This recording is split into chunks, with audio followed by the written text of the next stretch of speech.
Time for 32 Thoughts, presented by GMC and the new Sierra AT4X. Jeff, Marek and Elliotte Friedman, breaking news, Elliotte. Washington's one of the teams we have tonight, Ron, and they're going to be signing Sonny Milano. Milano went to Calgary on a PTO, didn't make the team, but sounds like a one-year, one-way deal with the Capitals. He does have to clear waivers first, and the plan is to start at AHL Hershey. So you two have been trying to find measured voices for about a month now as we deal with this crossroads of social mores and values for Canadian hockey, for also society sport. Let's start with Hockey Canada, Jeff. Okay, so today a full day of meetings with Hockey Canada, the board, and also the 13 members. And coming out of it, there's a new bunch of bylaws that have now been passed. This is all under the umbrella of the recommendations in the Cromwell report.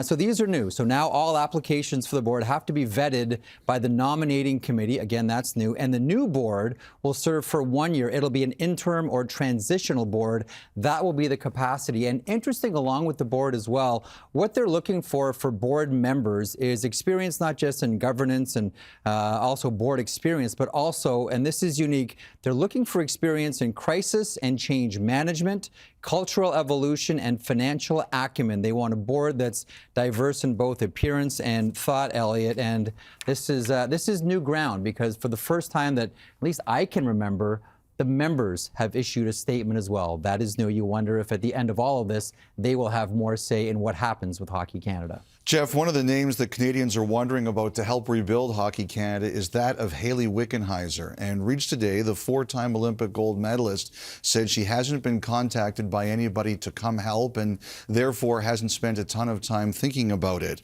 But if the desire is there to have Hayley Wickenheiser step in and be a part of the group that rebuilds this, of course, it's something that she would think about. You know, and one other name, and this is one that I was told specifically to watch for or pay attention to this week, and that is Therese Brisson. Now, she's a former national team member, number 6, gold medalist, silver medalist as well, right-hand shot defender.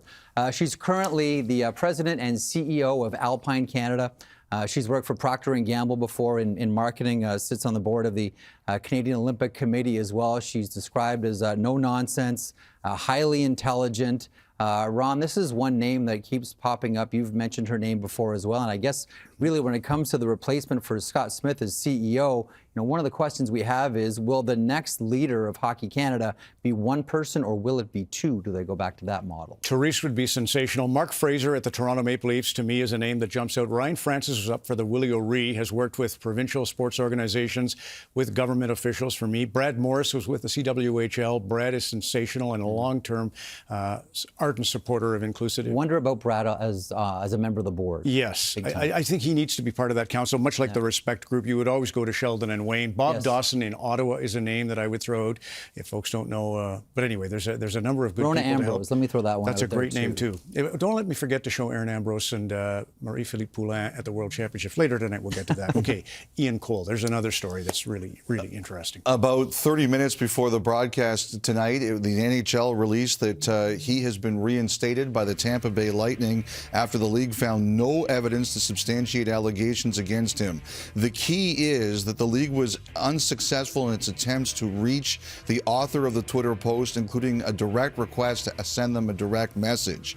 Now, after that, the National Hockey League Players Association released a statement of its own that they were upset about the circumstances, calling them grossly unfair, and said the league and the players would be having conversations in the future about how to proceed in these types of cases. And two small stories on the ice. Elliotte, you first on Chychrun. Well, first of all, Jakob Chychrun, who's been out so far for Arizona, he is scheduled to join the team this week in Montreal to at least practice with the rest of the Coyotes. Not as firm a timetable yet on when he will resume playing, but he will rejoin the team to practice. I've heard from multiple sources that right now, between the Senators and the Coyotes, there just isn't a path to make a deal. That could always change once he resumes playing, but right now it doesn't appear to be on the table at all.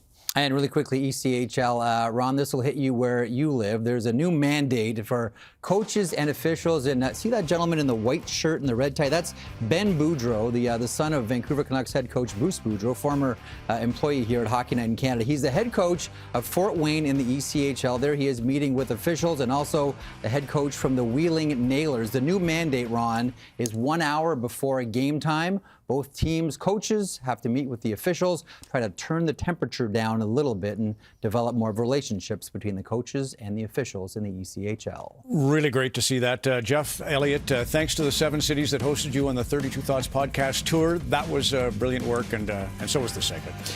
We'll come right back with Kevin and Jennifer and Kelly, and that's thoughts on our 2 telecasts on HockeyNet in Canada next.